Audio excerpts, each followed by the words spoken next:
Здравствуйте, товарищи. Welcome back to Russian Through Propaganda. Today is day 25, and our main topic today are prepositions that take the dative case. So we're going to essentially be practicing the dative some more, and also revisiting yesterday's topic, short form adjectives. We'll look at that a bit more and compare two very important constructions, one of which is a subject construction, the other a subjectless construction. And we'll just compare those to make sure we're keeping them very distinct in our minds because they're both so important. But first, let's just look at some prepositions that take the dative. Now, remember that anytime we learn a new case, we're going to learn a few major prepositions that simply take that case, sort of by definition. Now, with dative, we don't have a whole lot of prepositions that take the dative, and we're only learning two today. Those are k, which is simply the letter ka, right? So we'll see more examples of this down the road where certain Russian prepositions are simply a single consonant, right, which maybe strikes English speakers as somewhat odd at first. And we'll talk more about how to pronounce those in a little bit. So we have k and then po. So let's look at the meanings of these words. The first one of these prepositions, the first one, k, basically means toward. So to or toward, right? Just kind of motion toward something, including more specifically going toward a person, meaning visiting a person. We'll practice this more when we learn verbs of motion, but to say things like I'm going to grandma's or I'm going to see grandma, the Russian idiom is we're going toward grandma or maybe toward her place, to her place. Okay, so the important thing here is that k is followed by the dative. So if we look at a couple of examples, look at the second one first. Мы едем к бабушке. We are on our way toward grandma. We're going to visit grandma. Okay, so that verb едем means we are underway by vehicle. We're going to study that more in chapter 4. Right, so that use of k, we're really going to be using more later. Today we're going to be practicing it usually with a very useful verb привыкнуть, which means to get used to something. Okay, so maybe this isn't too hard going from English to Russian, right? We say in English, I'm getting used to something. Okay, well, in Russian, usually we expect to or for to become a dative construction. In this case, we do use a preposition k plus the dative. Okay, so more on that in a moment, but let's just look at the example. Надо привыкнуть к русскому менталитету. Okay, we'll also talk about this more in a moment, but we can go ahead and say it now. How do we pronounce this single consonant preposition k? Essentially, well, let's think for a moment. Since it doesn't have a vowel of its own, we can't really say this by itself. It doesn't really constitute a syllable. It doesn't really constitute a word, certainly. And so for these phonetic reasons, we essentially read this type of pronoun as if it were part of the word that follows it. Right? We can imagine writing this phrase k русскому as a single word. That's really the way we're going to be pronouncing it. And we would say к русскому, к русскому. That's an extremely important feature of Russian pronunciation. Again, we'll see more examples of this later. The tendency among students is to treat that the way it appears on the page as sort of a different word. And so what they do is they introduce a pause or at the very least some type of vowel sound in between the k and the word following it. So they'll say things like к русскому менталитету, right? К русскому, or some version of that, right? That's usually incorrect. Russians would almost never do that. They would only do it if they were speaking very clearly, right? Like maybe over the telephone with a bad connection or something like that, right? Normally they would say к русскому, or this phrase toward grandma, to grandma's place, wouldn't be к бабушке, but again, as though it were a single word, к бабушке, right? With no pause whatsoever, no introduced vowel, right? Nothing like к бабушке, right? Rather, к бабушке. Okay, our next preposition is по, which also takes the dative, and this has a variety of meanings. If we start with the most literal one, the most basic one, then the others may seem at least to make some kind of sense.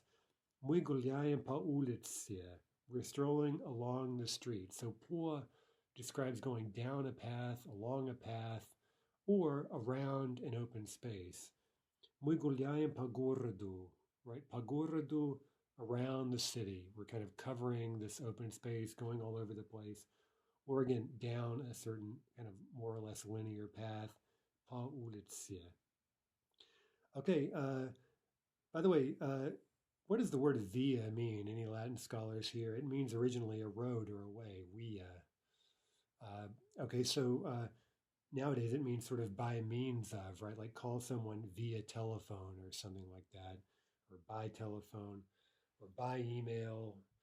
Uh, okay, so if via mean originally in Latin meant a path, then we can kind of see how the literal meaning we saw in pa ulice or pa gorodu came to take on this somewhat more abstract meaning, describing means, or sort of the path by which we do something.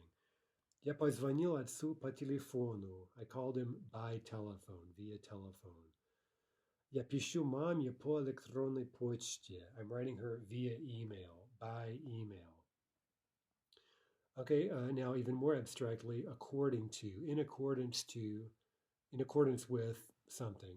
For example, по расписанию, according to the schedule. У нас сегодня нет урока русского языка.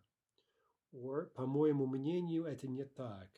In accordance with my opinion, this isn't so. Finally, this is somewhat just idiomatic, a rather very, very specific use of по.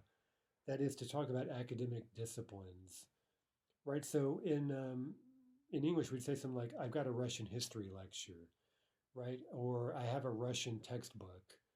Okay, so any type of example like that, where we're talking about a subject, an academic subject or a discipline, the Russian idiom would call for по, right? For example, "У нас сегодня лекция," right? We have a lecture today.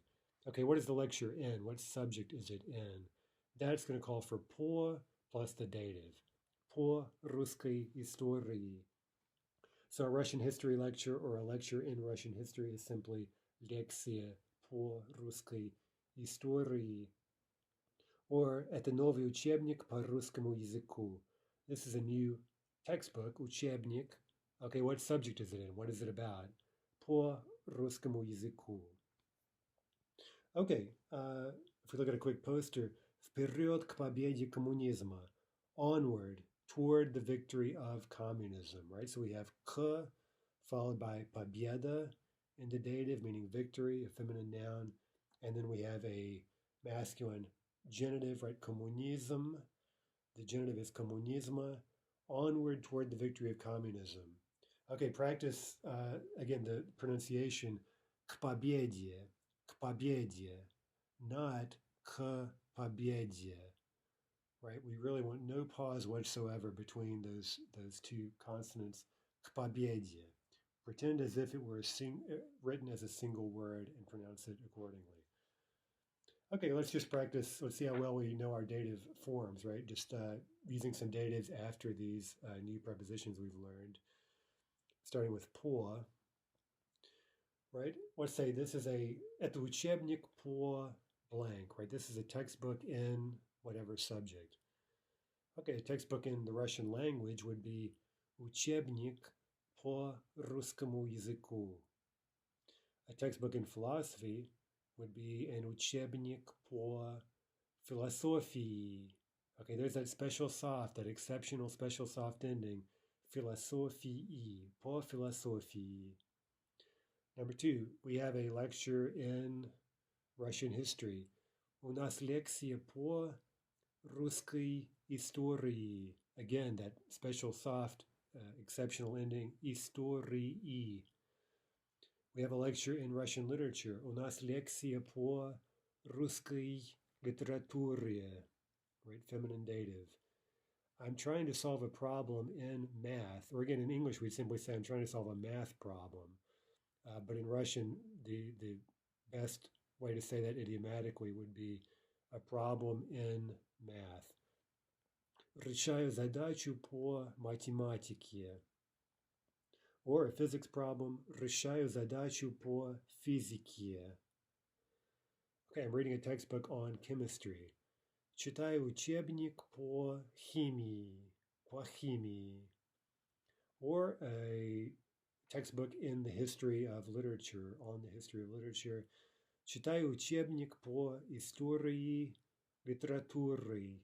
Okay, note, we've seen several examples like this. The literaturi here is in the genitive. We're not going to change that, right? Because we want to preserve that history of literature, right? Of literature in English won't change, and nor will the genitive, right, in Russian, right? So, по истории, right? It's a textbook on history. Okay, well, the history of what? The history of literature, and that's where we get our genitive. Okay, let's get a few of the other meanings of по. I'm writing Dad by mail, by snail mail. Я пишу папе по почте. Or I'm writing him by electronic mail or email. Я пишу папе по электронной почте, feminine, dative. By the way, some Russians will simply say по email, right? Email, right? They'll just kind of say email with a Russian accent.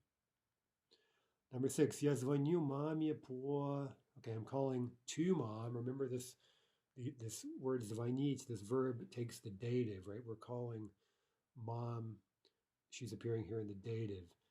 По телефону, via telephone, by telephone, or via Skype, по Skypeu. There's an example of, all of these internet brands and whatnot, which come and go. By the way, I'm old enough to know that Skype, no one will know what the hell that is in 5 years, maybe even already, right? During the epidemic, it seems like Zoom. Is anyone even using Skype anymore, right? So we have to have this idea that things like, I don't know, Facebook are here to stay, but I'm not sure that's the case. Hopefully not. Anyway, number 6, я звоню маме по... Sorry, we did that already. Number 7, я люблю гулять по blank. Okay, so here we have motion in space, right? Along a path or around an open space. Я люблю гулять по улице, по улице. Or along the city, по городу, по городу. I like to stroll along the shore. Я люблю гулять по берегу.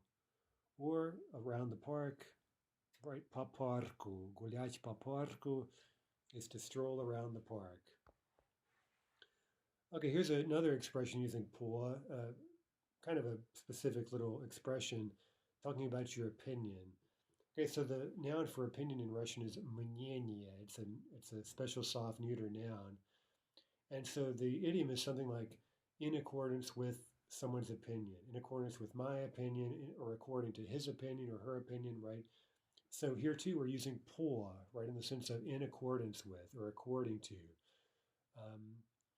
So let's look here at the table. The full form would be по моему мнению, in accordance with my opinion. По твоему мнению, in accordance with your opinion. По вашему мнению, in accordance with your opinion, meaning вы, right? Вы meaning polite or multiple people. Now let's look at some more for the third person. По его мнению, по ее мнению, по их мнению. Right? In accordance with his opinion, with her opinion, with their opinion. Okay, so those are all, we can say any of those things, but in the first column, those forms specifically have a shortened version that is written using a hyphen. Right, so people would normally say по-моему мнению, although you could say that, there's nothing wrong with it. They'd say instead по-моему, по-моему, or по-твоему, or по-вашему.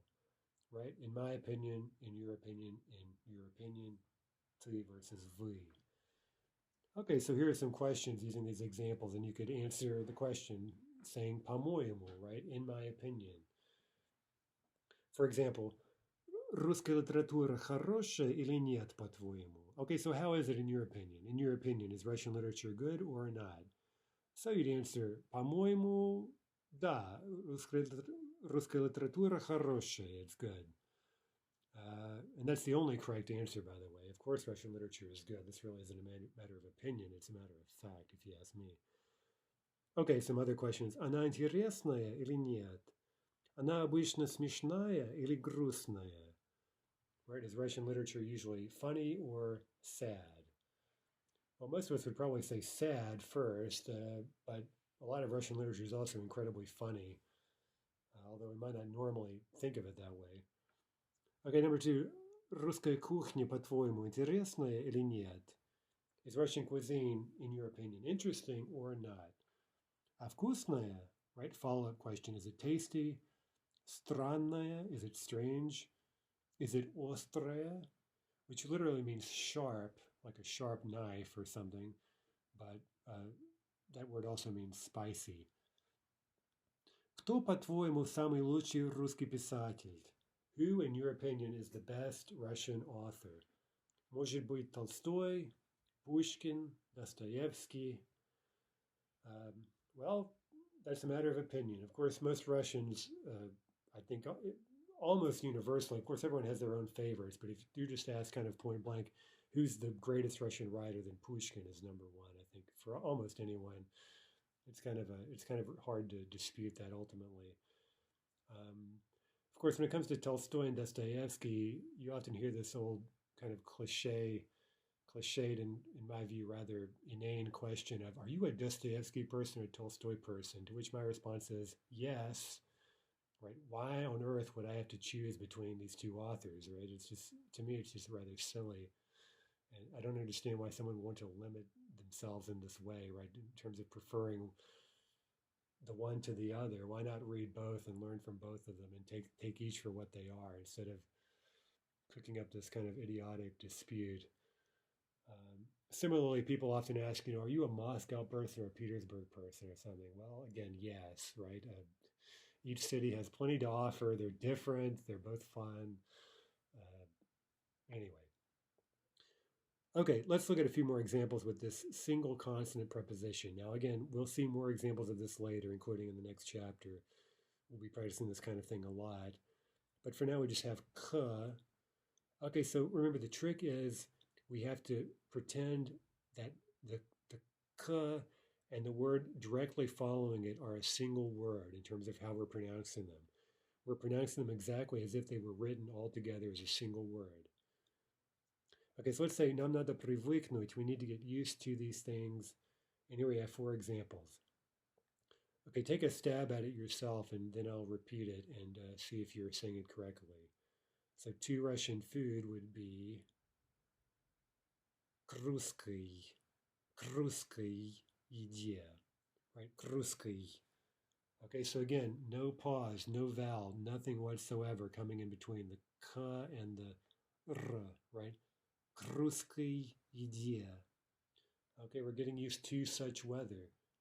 That would be к такой. Okay, that's a consonant cluster that may seem odd at first. I don't think it's particularly hard to pronounce. But remember, we can't be breaking that up with a vowel and saying something like k такой, right? It's k такой. Okay, to grammar, к грамматике. Okay, that's rather hard to pronounce, right? But again, the trick is we don't want some major pause there. К грамматике, right? We want to say rather к грамматике. To pronunciation, к произношению, right? No pause, no vowel after the ka, the k. Okay, let's look now at a new verb that we've already seen in some of the examples, the verb for getting used to something. And we see that in English, right, we say to get used to, right? We follow that verb up. That's just the construction. That's how we use that expression, right? We use to, right? So that's somewhat like the Russian, right? We follow the verb привыкать, привыкнуть with k, right? That's the preposition we use after this verb. And as we've just learned, k is followed by the dative, right? So we need to learn here not only the new verb, the new aspectual pair, but also what comes after it, right? We have to know all of that in order to use the verb effectively. So the full formula is привыкать, привыкнуть, к. And now if you look at the table, remember how we're writing this up. We're following the k with a чему. That's just kind of a shorthand, a conventional way to show that k is followed by the dative, right? Because we're giving the dative form of что. Right? Because usually this verb is followed by something to which we're getting used. And again, k plus the dative.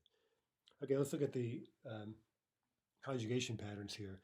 The imperfective привыкать is an I verb, so that should be one of the easiest verb types. Hopefully everyone knows that one by now.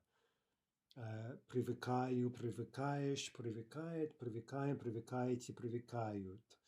Again, past tense, we expect that to be very easy, and it is. Привыкал, привыкала, привыкала, привыкали. But look at the perfective, привыкнуть. Okay, that's a new verb. Now we know how those work in the present tense. We keep the N, and we add the your endings, and usually the stress stays where it was in the infinitive, right? So remember that new verbs generally are quite easy to conjugate, and there are quite a few of them, although we're not seeing a ton of them right now, but they are fairly common. And again, they're very easy. They're very easy to spot. You see an infinitive in nuit, it's almost certainly going to be one of these new verbs. We keep the N, we add your endings, very easy to conjugate. But here we have another exception. You may remember the verb mjörsnуть, right, which we called a disappearing new verb, right? Instead of simply new, we tagged it using nu in parentheses. And that's a way of saying that in the past tense, the nu, that suffix nu, just completely drops out, right? So we got verbs. Let's take the perfective zamjörsnуть, meaning get completely frozen, like in cold weather. We could say things like on zamjörs, or она замерзла, мы замерзли, right? Again, past tense, that nu is dropping off. And when that happens in the masculine form, we get no L. The L also is lost in the past tense form.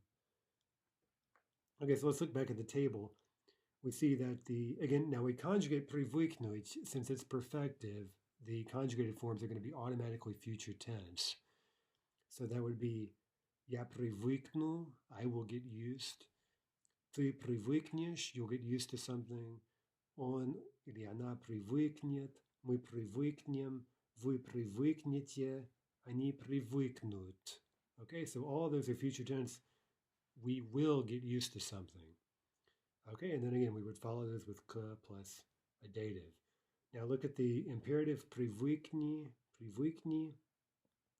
and the past tense forms is the most important thing, right? The nu is completely dropping out, so we don't get привыкнул, right? Now remember, the general rule that almost always works is that you get the past tense directly from the infinitive, and there's almost never any weird stuff going on at all, including stress. Stress is usually very predictable. It's following where it is in the infinitive. But so this type of verb is a major exception, right? Disappearing new verbs. Look what this gives us. Привык. Okay, the new has vanished. We also don't have an L. We have simply привык. On привык. He got used to something. Feminine, though, we add the a and the L reappears. Она привыкла. Оно привыкло, они привыкли. Okay, we have one other verb that also takes the dative. To miss something, that's скучать, right? Скучать. That's an I verb, so very easy to conjugate, so I didn't even list the forms here. Скучаю, скучаешь, скучает. And the perfective соскучиться, which is an E verb, so we should also know that pattern by now. Я соскучусь, ты соскучишься, он или она соскучится, and so forth, right? A stem-stressed E verb. Okay, that's followed by по, right? So we just have to learn that as kind of part of a formula. That's just the idiom here for missing someone. In this case, it's hard to really translate that literally into English in a way that makes sense, right? So it's just a kind of idiomatic use of по. And note that соскучиться, the perfective, is one of those inceptive perfective forms, meaning you're really beginning to miss something. It's not like you're done missing somebody. It's rather that you've started missing them, and then that state of enduring longing for someone, that would be described using скучать, right? You are in the condition of missing someone. So let's look at two examples. Мы привыкнем к русской еде. We will get used to Russian food. Я скучаю по маме и папе. Okay, so in both cases, we're using a preposition that is followed by the dative case. Let's see. So let's fill in some blanks here. Again, we're really just practicing the dative forms with these new verbs. And let's ask questions. And you might try answering the questions, right? Speculate on whether or not you'll get used to these things. Number one, ты привыкнешь к... Okay, we want to say, will you get used to Russian cuisine? By the way, the word kuchnia means both kitchen and cuisine, as it does in several European languages, right? Ты привыкнешь к русской кухне, right? Dative, right? To Russian cuisine, dative feminine. К русской кухне. Will you get used to the Russian mentality? Okay, here's a masculine dative. Ты привыкнешь к русскому менталитету. К русскому менталитету. Number three, will you get used to Russian weather? Ты привыкнешь к русской погоде. К русской погоде, feminine. Okay, now let's ask past tense questions. So again, depending on the ты you're speaking to, you'd need masculine or feminine forms. Let's start out with masculine. Ты привык к русскому языку? Have you gotten used to the Russian language? Ты привык к русскому языку? Or feminine, ты привыкла к русскому языку? Have you gotten used to the Russian alphabet? Well, hopefully at this point, right? А ты привык к русскому алфавиту? Or feminine, ты привыкла к русскому алфавиту? Okay, number six, have you gotten used to Russian grammar? I'm guessing no, right? You're in the process, right?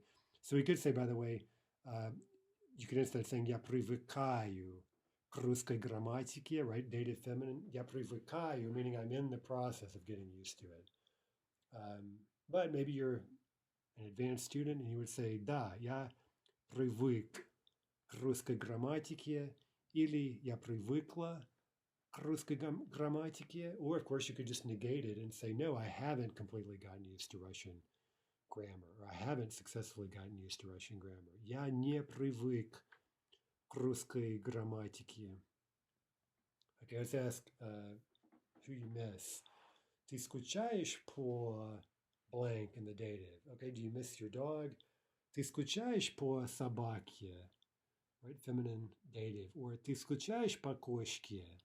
Do you miss your cat? Now remember, we could say я скучаю по моей кошке, but you really don't need the possessive because we assume in Russian that you're missing your own cat, right? It might be a little bit weird if you're missing someone else's cat.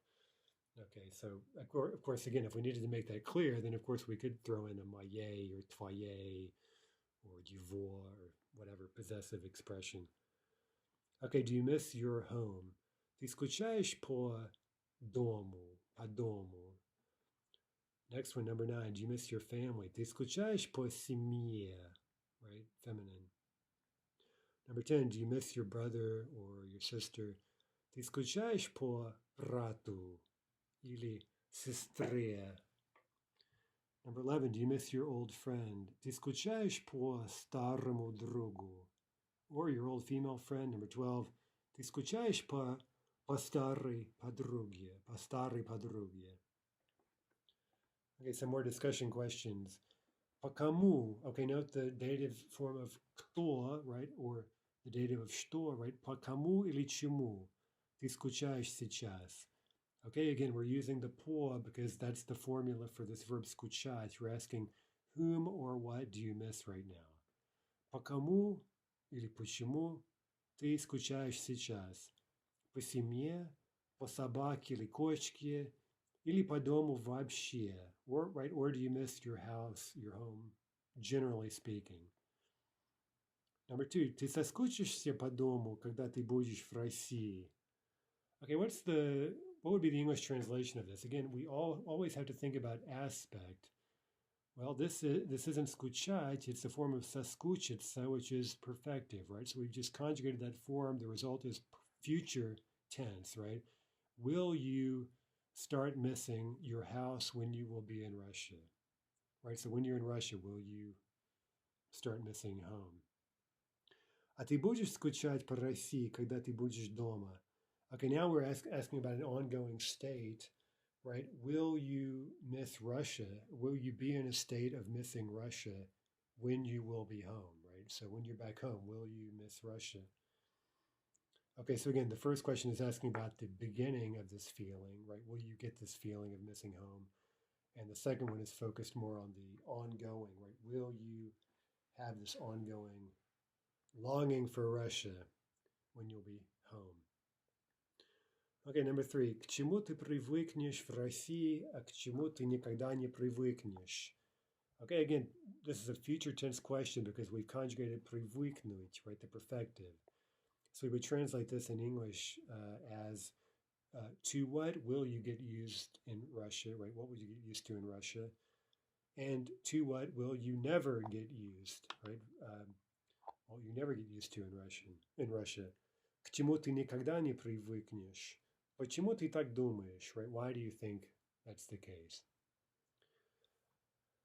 Okay, let's look at one topic today that should be fairly easy because we've really been over it already. We're just trying to compare now two major grammatical constructions we've seen in this chapter that can be confusing, right? So on the one hand, these are pretty simple constructions, but again, they may not always look like the English idiom, and it may be very easy to get them confused in Russian. So we want to make really sure we've nailed these down.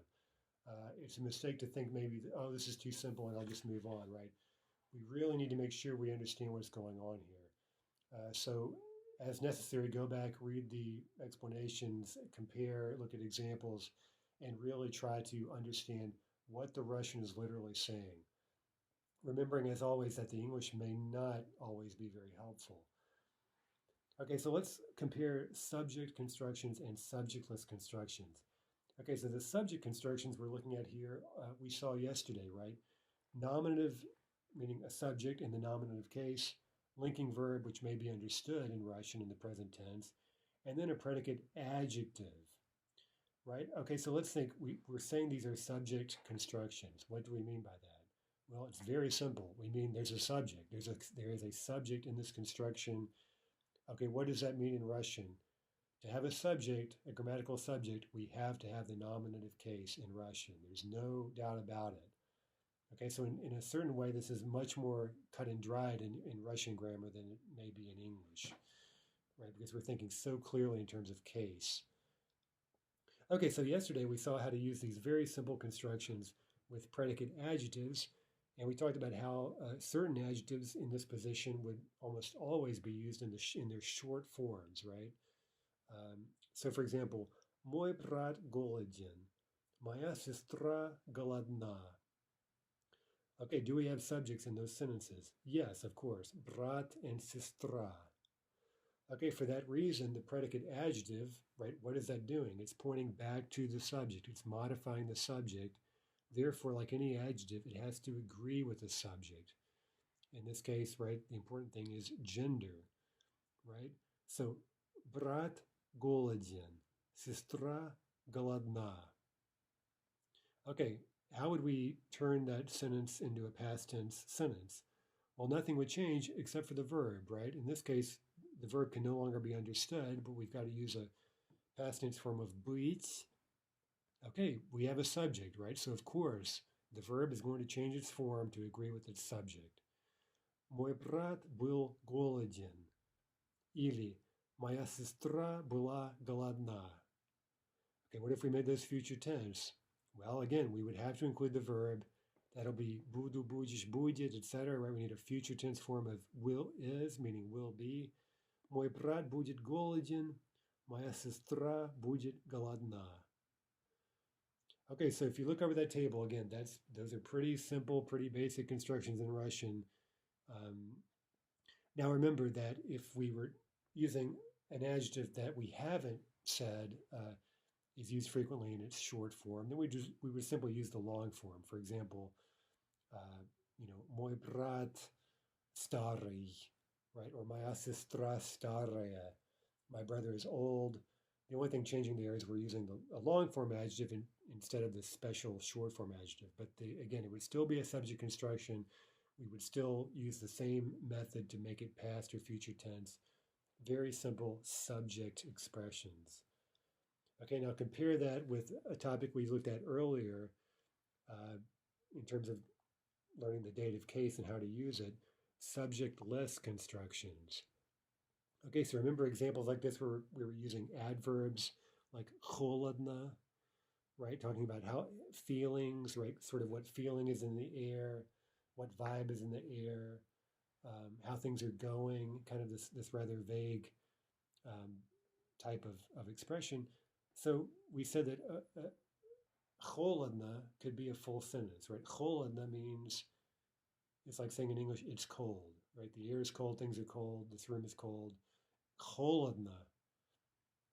Okay, what part of speech is that? It's an adverb. It's used in subjectless constructions, and to introduce a person, right, to attach that feeling to a person who's feeling it, we would use the dative. And the result would be a subjectless construction. So again, we could say something like, it is cold for my brother. It is cold to my brother. Or in more normal English, my brother is cold. He feels cold. Моему брату холодно. Моей сестре холодно. Dative, understood linking verb, predicate adverb. Okay, is there a subject in those first two sentences? No, of course not, because there's no nominative case, right? If all we have is a noun in the dative, then we do not have a subject in Russian. Okay, so if we make that past tense, remember, subjectless constructions, the only verb form possible is going to look like a neuter singular form of the verb. It's not going to go from masculine to feminine or anything else, or even plural, right? Because we don't have a subject that it's actually agreeing with. So we'd say, моему брату было холодно, моей сестре было холодно. Okay, note the black box there. Now to make it future tense, again, we need a future tense form of the verb. We would use what would correspond to the neuter singular form, right? It's as if the subject were оно or something. Будет. Моему брату будет холодно, моей сестре будет холодно. Now again, note the black box because that's where you can see clearly that the verb form is actually neuter singular, right? In the past tense form, we can see clearly that not only is it singular, it's neuter singular, right? With будет, you can see that it's third singular, but you can't really tell that it's specifically neuter, although in theory that is what it is. We have a neuter verb form. Okay, so let's make a few of these, and let's start out with subject constructions. So here we're going to be using the short form adjectives we practiced yesterday. So remember, if we make, now watch the tense, right? Is it present tense? Is it past tense? Is it future tense? If it's past or future, we're going to need to introduce a verb and make sure it agrees with our subject because we have a subject in these expressions. Okay, he is ready. Он готов. Present tense. Он готов. Okay, he was ready. That's past tense. We just need a past tense verb. Он был готов. Он был готов. Okay, number two. They are drunk. Present tense. Они пьяны. Okay, understood linking verb there. But if it's past tense, they were drunk, we do have to include the verb. Они были пьяны. Number three. She is busy. Она занята. Present tense, no verb included, but she will be busy. Okay, future tense, we have to include the verb. Она будет занята. Она будет занята. Number four, she was sure. Okay, past tense, она. Okay, that's our subject, so our past tense verb will be была уверена. Она была уверена. He was sure. Он был уверен. Он был уверен. Number five, they were sick. Okay, here we have the mobile vowel that's going to drop out. Они были, past tense, больны. Они были больны. They will be sick. Они будут, right, plural. Они будут больны. Okay, now let's think back a bit further. You may want to go back and review these if you need to, but let's use some adverbs in subjectless constructions, right? So you see these are ending in or, and we're going to combine those with the dative in subjectless constructions.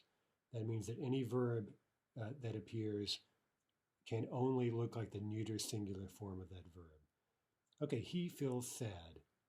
Okay, again, we could reword this a little bit in English as it is sad for him, right? That may be the closest way to approximate the Russian grammar.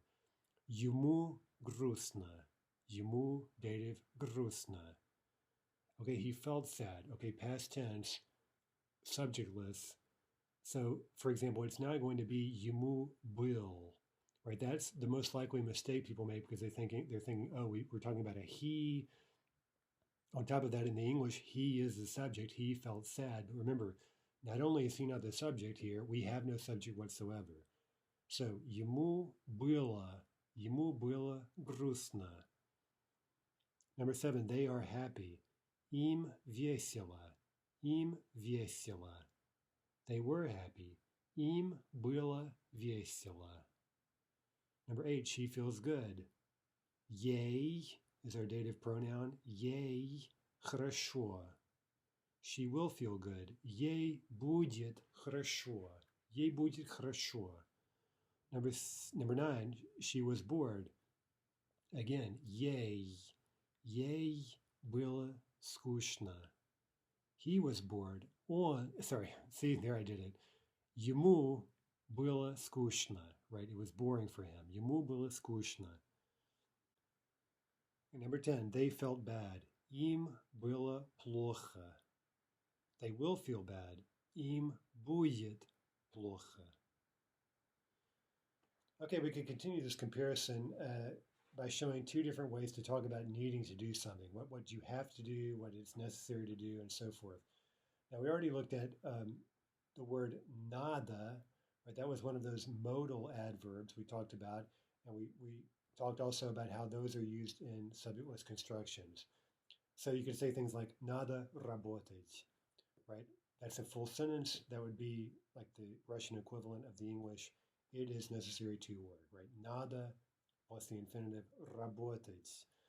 Okay, so to tell for whom or to whom or whatever it is necessary to work, we need a dative in Russian, right? Again, надо is being used in subjectless constructions, and we could say things like мне надо работать, тебе надо работать, ему надо работать, and so on.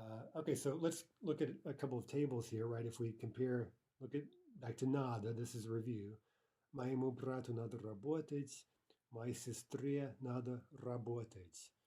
Okay, if we put that into the past tense, we're going to get надо было. Again, we're throwing in the было because it's a subjectless construction. Моему брату надо было работать, моей сестре надо было работать. We could translate that somewhat literally as it was necessary for my brother to work. And future tense, моему брату надо работать, надо будет работать, моей сестре надо будет работать. It will be necessary for my brother or for my sister to work. Okay, again, we look it over. Are these subject constructions? No, they're not, because there's no subject. How do we know that in Russian? Because there's no nominative case, noun or pronoun. Okay, now there's a related word that means almost the same thing, but there is a rather distinct difference. Должен is literally related to the word долг, which means a debt or a duty, right? So надо kind of means just kind of neutral, like it's necessary to do something. We have to do it just kind of for whatever reason. Whereas должен means something like we feel obligated to do it. We were supposed to do it. We have this kind of moral sense of obligation or duty to some extent or another. Right, so again, there is a distinction there, but they're very similar in meaning. And they're also similar in the sense that they are followed by a preposition, right? It is necessary for me to work. Мне надо работать. Or we can also say должен работать, right? I'm obligated to work, like in English. I am obligated to work, right? In both cases, we get an infinitive. But the term должен, as you may have guessed, is not an adverb. It's a short form adjective, right? So what kind of construction do you think we'll use должен in? Will we have a subject or not have a subject? Well, we'll have a subject, right? It's just like the short form adjectives we learned yesterday, right? They're used with subjects. You get subject, linking verb, predicate adjective. Like, for example, он должен. We could translate that literally as he is obligated, or он был должен, he was obligated, or he will be obligated, он будет должен, and then we can follow that up with an infinitive to tell what he was obligated to do, right? Just like we do in English. Okay, so we go back to the table here, we see that these are clearly subject constructions. Мой брат должен работать, моя сестра должна работать. Okay, we make that past tense, then because we have a subject, we're changing the will to agree with the subject. Мой брат должен был работать. He was obligated to work. Моя сестра должна была работать. All right? Again, we could translate this in various ways. We could say he's supposed to work, right? To get across this idea of a kind of duty that he has to perform. Мой брат должен будет работать. Моя сестра должна будет работать. Future tense. Okay, let's, for our final exercise, let's rewrite these sentences. Again, they're fairly close in meaning, but again, the construction is quite different. So let's take the first one. Нам надо заплатить за кофе. It is necessary for us to pay for the coffee. Okay, let's introduce an idea of kind of obligation by using должен, but we're going to have to switch around the construction, right? Instead of нам, the dative, we're going to need a subject. What would the nominative form of нам be? Мы, right? Мы. We are obligated to pay for the coffee. Мы. Okay, what's our short form adjective going to be? Not должен, but должны. Мы должны. Right? That yeah, as you probably notice, is a mobile vowel. It's being squeezed out when we add an ending. Мы должны. Okay, well, what are you obligated to do? To pay for coffee.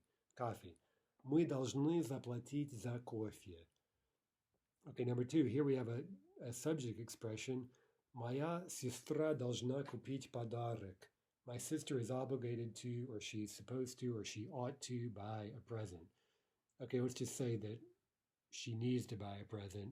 Надо. Okay, that'll be subjectless. So we're going to need a dative, right? What's the dative of моя сестра? Моей сестре. Моей сестре надо купить подарок. We could translate that literally as it is necessary for my sister, dative, to buy a present. Number three, past tense. Мой брат должен был позвонить маме. My brother was supposed to call mom. Okay, so that implies some sort of duty, right? He feels maybe he owes it to mom to give her a call once in a while. But what if it's just some general type of necessity, right? We would use надо in a subjectless construction. Okay, so мой брат would have to go into the dative. Моему брату надо. Okay, we need past tense, but without a subject, we're going to get a neuter form of the verb. So надо было позвонить маме.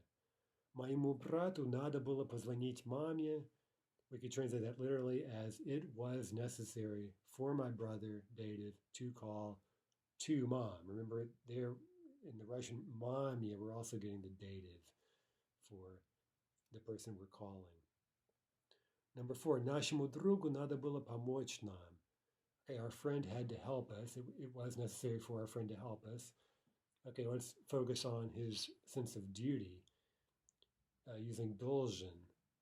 Okay, so from нашему другу, we're going to want to recover the nominative so it can be a subject. That would be very simply наш друг.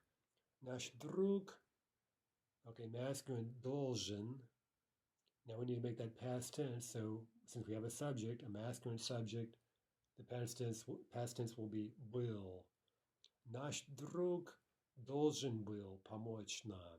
He was supposed to help us. He was obligated to help us. Finally, a future tense example. Профессору надо будет помочь нам. The professor will have to help us, or more literally, it will be necessary for the professor, dative, to help us. By the way, remember that the helping, the verb to help, is also followed by the dative in Russian. Okay, so let's introduce an idea of obligation and say the professor is obligated or will be obligated to help us. Okay, so we're going to need now a subject, professor, masculine, that will give us должен, он должен будет, right? Professor должен будет помочь нам. Okay, that's it for today. So we've learned more about how to use the dative. We've compared two very important, very basic types of sentence in Russian, right? Subject expressions and subjectless expressions with the dative. And tomorrow we'll introduce another very important topic, reflexive verbs. So we can look forward to that. And we'll learn, as Tavarish Lenin tells us, учиться, учиться и учиться, right? Study, study, and study. Always study, never stop learning. Учиться, учиться и учиться. And we'll learn that the ся part in those verb forms, учиться, учиться, that's the reflexive particle, and we'll learn more about what that means tomorrow. Until then, до свидания, товарищи.